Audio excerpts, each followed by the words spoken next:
4 দিন মাত্র সন্তানের বয়স, এখনো সে হাসপাতালের আইসিইউতে ভর্তি। অথচ বিধাতার কি নিয়তি, তার মা বটতলা মহাশ্মশানে। হ্যাঁ, শর্মিষ্ঠা ও শান্তনুর বিয়ের মাত্র 1.5 বছর।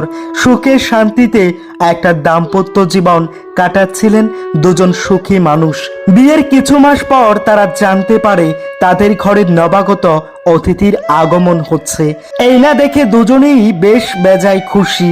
শর্মিষ্ঠা আর শান্তনুর পরিবারও খুশি। 1-2 মাস করে দিনগুলো কাটছে আর তারা গুনছিলেন তাদের প্রহর। ইতিমধ্যেই শান্তনুর বাবা প্রয়াত হন।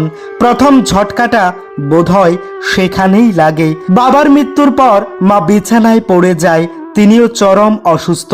এদিকে পেশায় নার্স শর্মিষ্ঠা দেবীর রুটিন চেক আপ চলছিল।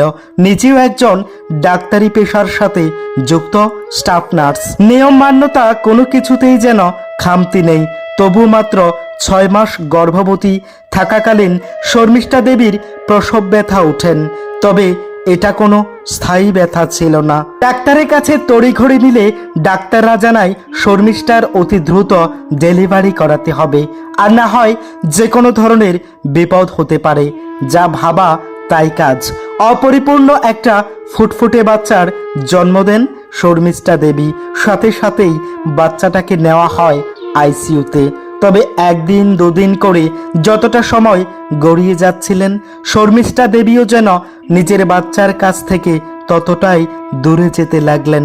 হ্যাঁ, ঠিক 4 দিনের মাথায় সত্যি সত্যিই তিনি চলে গেলেন, আর রেখে গেলেন ছোট্ট বাবুটাকে। তবে সেও কতদিন ধরে রাখতে পারবে এই পৃথিবীর মায়া, তা সে নিজেও জানেন না। তবে শর্মিষ্ঠা দেবী রেখে গেলেন স্বামী, শ্বশুর, শাশুড়ি সহ পরিজনদের। তাদের মাঝে স্বামী শান্তনু তো দিশেহারা।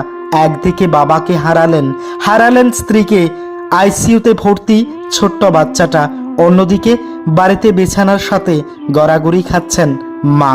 সত্যি কতটা শির দ্বারা শক্ত হলে তাকে বলবেন একজন পুরুষ, এটা বোধহয় শান্তনুর মতো ছেলেদের দেখলেই বোঝা যায়। 1 মাসের মাঝে পরিবারের 2 জন সদস্য হারিয়ে সদ্যজাত সন্তানকে হাসপাতালে রেখে মায়ের চিন্তা মাথায় নিয়ে এ যেন এক কালো বিভীষিকাময় দিন কাটাচ্ছেন শান্তনুরা এইভাবেই শক্ত হৃদয় নিয়ে বেঁচে থাকুক, কারণ বিধাতার দেওয়া কষ্টগুলোকেও সহ্য করার ক্ষমতা জন্মাক শান্তনুর মাঝে। প্রার্থনা রইল শর্মিষ্ঠার রেখে যাওয়া ছোট্ট বাচ্চাটা সুস্থ হয়ে বাড়ি ফিরুক, কারণ স্ত্রীর রেখে যাওয়া শেষ চিহ্নটুকু তো এটাই। ভালো থাকবেন ওপারে শর্মিষ্ঠা দেবী।